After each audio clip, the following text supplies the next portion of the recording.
슬러지 소각입니다. 우리나라에는 많은 하수 처리장에서 하수 슬러지를 소각하는 방법으로 처분하는데 소각 방법이 늘어나는 배경은 다음과 같습니다. 1972년 런던 협약 의정서가 발효되는데 이 의정서는 인류의 공동 자산인 바다를 서로 보존하자는 취지로 채택된 의정서입니다. 이에 대한 실천 방법으로서 바다에 쓰레기를 버리지 말자, 즉 폐기물의 해양 투기를 금지하도록 하자라는 그러한 정책을 국가 간에 채택하게 됩니다. 우리나라는 이보다 20년이 늦은 1992년 이 런던 협약에 가입하게 되고 94년부터 발효하여 의정서를 따르겠다라고 약속은 했습니다. 하지만 우리나라는 발생하는 하수 슬러지를 대부분 바다에 버리는, 즉 해양 투기 방법이 가장 큰 슬러지 처분 방법이었습니다. 사진에서 보는 바와 같이 큰 배에 하수 슬러지 케이크를 싣고 가서 바다에서 버리는 이러한 방법으로 처분하면 바다는 투입된 슬러지 케이크가 물에 의해 희석되고 또 침전되고 바다 생물에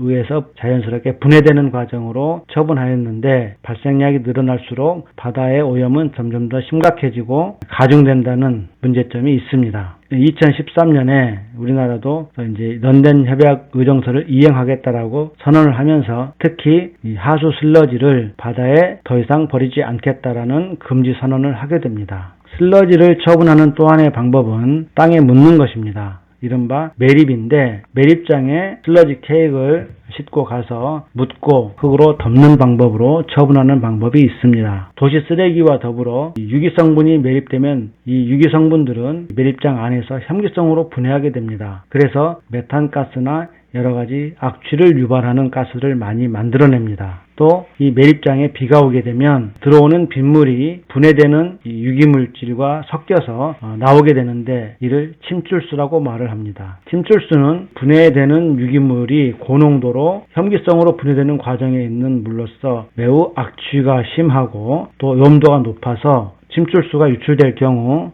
강이나 하천이 오염됩니다. 또 이 침출수가 지하에 유입하게 되면 지하수 오염의 주범이 되기도 합니다. 그래서 항상 이 매립장에 유기성 폐기물을 반입하는 것이 문제였는데 우리나라는 2003년부터 쓰레기 매립장에 더 이상 유기성 폐기물을 매립 금지를 하게 됩니다. 물론 하수 슬러지도 유기성 폐기물에 속합니다. 이 그래프는 우리나라 하수 슬러지의 처분 방법의 변화를 비교한 그래프입니다. 2007년도에 우리나라에서 발생하는 하수 슬러지의 3분의 2 이상을 바다에 버렸습니다. 소각은 전체의 13%, 재활용이 전체의 14%를 차지하고 있고 육상 매립은 4%로 크지 않은 비율을 차지하고 있습니다.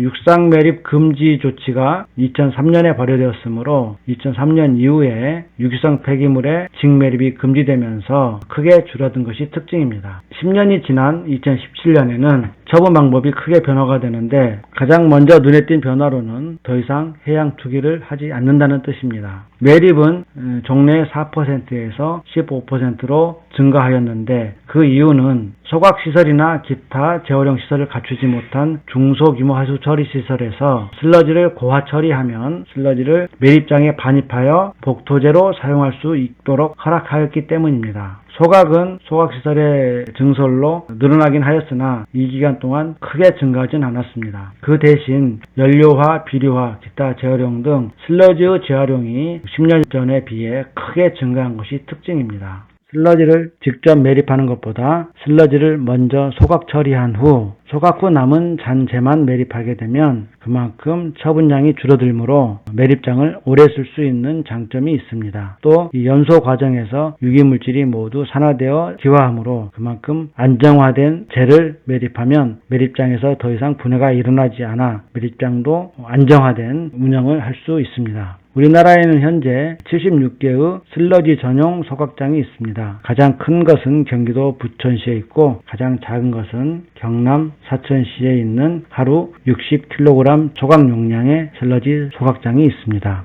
소각의 장점으로는 우선 위생적으로 안전한 것입니다. 소각 시 발생하는 고열로 인해 병원균이나 기생충 알 등이 멸균되는 그런 장점이 있습니다. 또 소각시설에서 고열로 소각하므로 남은 잔재는 더 이상 부패성이 없이 안정합니다. 처분해야 할 슬러지량은 소각 잔재만 남기 때문에 최초 부피의 대략 50분의 1 내지 100분의 1로 크게 감소합니다. 또 소각장은 매립장에 비해 소요 부지 면적이 작은 것이 큰 장점입니다. 소각시설의 단점으로 첫 번째, 대기오염 방지시설을 설치해야 한다는 점입니다. 소각 과정에서 여러가지 오염물질이 발생하는데 이 오염물질이 배기가스와 함께 공기 중으로 배출되면 사람과 환경에 나쁜 영향을 끼치기 때문에 반드시 여러 단계의 오염물질 정화시설을 거쳐야 합니다. 둘째, 높은 유지관리비입니다. 소각 단계에서 보조 연료를 사용해야 할 경우가 많은데 이는 운전비가 높아지는 원인이 됩니다. 또한 소각장 운영에는 많은 전문 기술자를 필요로 하므로 인건비의 증가 원인이 됩니다. 셋째, 주변 환경에